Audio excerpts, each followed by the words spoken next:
Welcome to Andhraprabha. నేను మీ మణికంఠ. ఈరోజు megastar Chiranjeevi 69వ పుట్టినరోజు సందర్భంగా మనం వచ్చేసాం ఒక ప్లేస్కి. ప్రస్తుతం నేను చిరంజీవి బ్లడ్ బ్యాంక్ దగ్గర ఉన్నాను. ఈరోజు ఆయన పుట్టినరోజు సందర్భంగా వేలాది మంది ఆయన అభిమానులు అలాగే వివిధ ప్రాంతాల నుంచి ఇక్కడికి వచ్చి రక్తదానం చేస్తున్నారు. దూర దూర ప్రాంతాల నుంచి చిరంజీవి మీద అభిమానంతో అలాగే ఆయన బ్లడ్ బ్యాంక్ వల్ల ఆపద సమయాల్లో తమకు ఎంతో మేలు జరిగిందని ఇటువంటి కార్యక్రమం ఆయనతో కాకుండా తమ వంతు సాయంగా ముందుకు వస్తామని చెప్పేసి ఈయన నల్గొండ నుంచి వచ్చి రక్తదానం చేసి వెళ్తున్నారు. ప్రస్తుతం ఇదే బ్లడ్ బ్యాంక్లో మనం చిరంజీవి అభిమానులు అలాగే రక్తదానం చేయడానికి ఎంతోమంది ఇక్కడికి తరలి వస్తున్నారు. మనం చూసుకోవచ్చు, క్రౌడ్ కూడా చాలా ఎక్కువగా ఉంది. అలాగే మనతో పాటు వేరొక అభిమాని కూడా ఉన్నారు. ఆయన అడిగి మరిన్ని విశేషాలు తెలుసుకుందాం. చెప్పండి సార్, మీ పేరు? నా పేరు సుబ్బారావు అండి. ఓకే, ఎక్కడి నుంచి వచ్చారు? నేను యాక్చువల్గా ప్రాపర్ వచ్చేసి నాది వెస్ట్ గోదావరి భీమవరము. మొగల్తూరు దగ్గర కూడా అత్తమాటలు వెళ్తూ వస్తూ ఉంటాము. నేను చిన్నప్పటి నుంచి చిరంజీవి ఫ్యాను. చిరంజీవి సినిమాలు చూసి చాలా ఇన్స్పైర్ అయ్యాను. అసలు చిరంజీవి సినిమాల్లో ఎక్కువగా శాతం మనకి కనిపించేది అంతా మోటివేషన్స్ కనబడుతుంది. అతను డ్యాన్సు, ఎనర్జెటిక్, ఇలా ఆయన్ని చూసి నేను చాలా ఇన్స్పైర్ అయ్యి ఆయన పూర్తి అభిమానిగా మానాను. నా చిన్నప్పటి నుంచి నా కోరిక ఏంటంటే ఒకటి తాజ్మహల్ చూడాలని, ఒకటి చిరంజీవిని చూడాలని కోరిక ఉండేది. అదేవిధంగా ఈ కోరిక నేను ఈరోజు ఇక్కడ తీర్చుకున్నాను. చాలాసార్లు వద్దామని ప్రయత్నించాను ఇక్కడికి, కానీ రాలేకపోయాను. నాకు అడ్రస్ దొరకలేదు సరిగ్గా. తర్వాత తెలుసుకున్నాను. ఈరోజు నేను ఇక్కడ సంగారెడ్డిలో ఉంటున్నాను ప్రజెంట్ ఇక్కడ. కానీ ఇప్పుడు ఇవాళ కంపల్సరీ ఏమైనా సరే ఇవాళ బ్లడ్ అవ్వాలని చెప్పేసి నేను వచ్చాను 30 కిలోమీటర్లకి ఇక్కడికి, మళ్ళీ వెళ్ళడానికి 30 కిలోమీటర్లు. కానీ ఇలా ఖచ్చితంగా దొరికింది నాకు అడ్రస్. ఎప్పటి నుంచో ఇవ్వాలని కోరిక ఇవాళ తీరింది. అదేవిధంగా పెరడ్ గ్రౌండ్లో చిరంజీవిని చూశాను. అంటే నా దేవుడిని చూసుకున్నంత ఫీలింగ్ అయింది ఫస్ట్ టైము. రెండోసారి ఇప్పుడు కూడా నీకు బ్లడ్ ఇస్తుంటే నాకు ఒక ఎనలేని అభిమానం కలుగుతుంది. లోపల ఒక తెలియని ఒక సంతోషకరంగా ఉజ్వలంగా ఉంది. నాకు అలా అనిపిస్తుంది. ఇంతకుముందు ఎప్పుడైనా బ్లడ్ డొనేట్ చేశారు? ఇంతకుముందు చిరంజీవి బ్లడ్ బ్యాంక్ ఇవ్వాలని ఎన్నోసార్లు అనుకున్నాను, కానీ నా ఫ్రెండ్స్కి కొంత ఇవ్వాల్సి వచ్చింది, మా బ్రదర్కి ఇవ్వాల్సి వచ్చింది. చాలామందికి అలాగా ఒక 5-6 సార్లు ఇచ్చాను నా బ్లడ్. కానీ చిరంజీవి బ్లడ్ బ్యాంక్ ఇవ్వాలని ఎప్పటి నుంచో అనుకున్నాను. అది ఈ రోజు తీరబోతుంది. ఎలా ఫీల్ అవుతున్నారు? మీ కోరిక నెరవేరింది మొత్తానికి చివరికి? నా కోరిక కంటే ఇంపార్టెంట్ అంటే ఈ బ్లడ్ చాలా మందికి ఉపయోగపడుతుంది. నా బ్లడ్ వేరే వాళ్ళకి ఉపయోగపడడం అంటే ఇది చాలా ఎనలేని ఒక సంతోషం అండి. అది చిరంజీవి సినిమాలు చూస్తుంటారు? చిరంజీవి సినిమా చూడకుండా ఏ రోజు ఉండదు. ఫస్ట్ చిరంజీవి సినిమా రావడంతో పాటు ప్రతిరోజు ఒక మనం దేవుడి ఫోటో ఎలా చూసుకుంటామో అలాగే నేను ప్రతిరోజు నాకు ఫేస్బుక్లో, యూట్యూబ్లో చిరంజీవి సినిమాలు చూస్తూనే ఉంటాను నేను. కానీ ఒక అభిమానిగా ఒక చిన్న సలహా అనుకుంటున్నాను. ఇది చెప్పొచ్చో చెప్పకూడదో తెలియదు, కానీ ఒక ట్రావెలింగ్లో అనిపించింది. మనం చిరంజీవి అంటే చాలా అభిమానం ఉంది.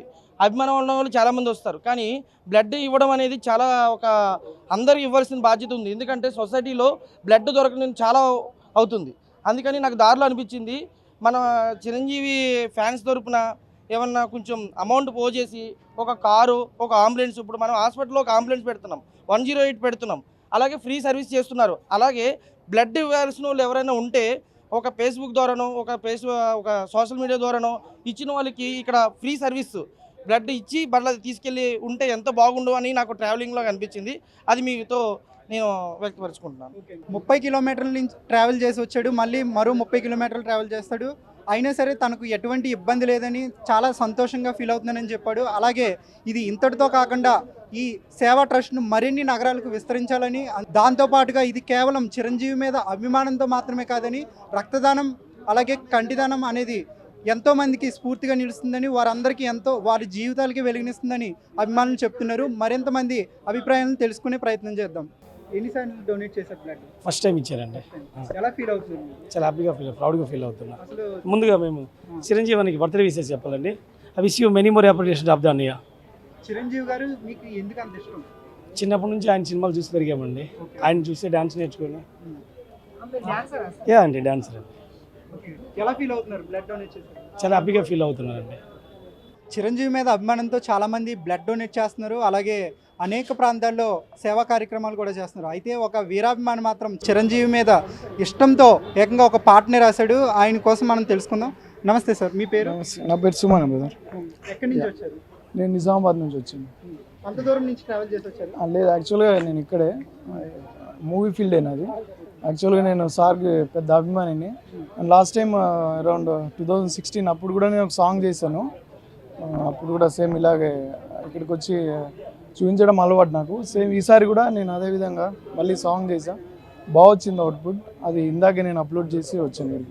అసలు సాంగ్ రాయాలని మీకు ఎలా వచ్చింది థాట్? అంటే యాక్చువల్గా బేసిక్గా నాకు లిరిక్స్ రాయడము సింగింగ్ అది అలవాటు. నేను రీసెంట్గా ఒక మూవీ కూడా చేశాను, అది రిలీజ్కి ఉంది. సార్కి అభిమాని కాబట్టి ఏదో రకంగా సార్ని కలవాలని చెప్పేసి ఆ ఉద్దేశం ఉంది మనసులో. ఇలాగ సాంగ్ రాసి పాడి తన మీద ఉన్న అభిప్రాయం తెలియజేయడానికి సాంగ్ చేశాను. చిరంజీవి గారి విషయంలో మీకు ఏ అంశం బాగా నచ్చుతుంది? తన వేలో తను తీసుకెళ్ళిపోవడం అలవాటు సార్కి. చిరంజీవి గారి గురించి స్పెసిఫిక్గా చెప్పడానికి చిరంజీవి చారిటబుల్ ట్రస్ట్ కానీ, బ్లడ్ బ్యాంక్ కానీ, అండ్ ఆయన తీసుకునే ఏదైనా సేవా కార్యక్రమం ఇష్టమే నాకు. అండ్ ఇండస్ట్రీ పరంగా, మూవీ పరంగా అయితే ఇంకా ఆయనకు ఎదురే లేదు. ఓన్లీ వన్ మెగాస్టార్ ఉంది. ఎన్ని రోజులు మీకు టైం పట్టింది సాంగ్? యాక్చువల్గా నేను 2-3 days బిఫోరే చేశాను. ఓ 1 day 1.5 డేలో సాంగ్ రాసుకొని నెక్స్ట్ డే కంపోజ్ చేయించాను. జస్ట్ 3 days 4 daysలోనే చేశాను. అది సడన్గా ఎలాగని చేయాలి ఈసారి సార్ని కలవాలనే ఉద్దేశంతో ఆన్ ది స్పాట్ 1-2 daysలో చేసి కంపోజ్ చేశాను. బాగా వచ్చింది సాంగ్. ఇప్పటి వరకు చిరంజీవి గారిని కలవలేదు మీరు? కలవలేదు. ఆ లాస్ట్ టైం 16లో కూడా సేమ్, అప్పుడు కూడా వాళ్ళ ఇంటి దాకా వెళ్ళాము కానీ కొంచెం మీడియా హడావిడి జనాలు తాకిడి వల్ల చరణ్ గారు చూసారు సాంగ్, బట్ డైరెక్ట్ ఇంటరాక్ట్ అయ్యే అవకాశం రాలేదు. ఏమో ఈసారి చూడాలి.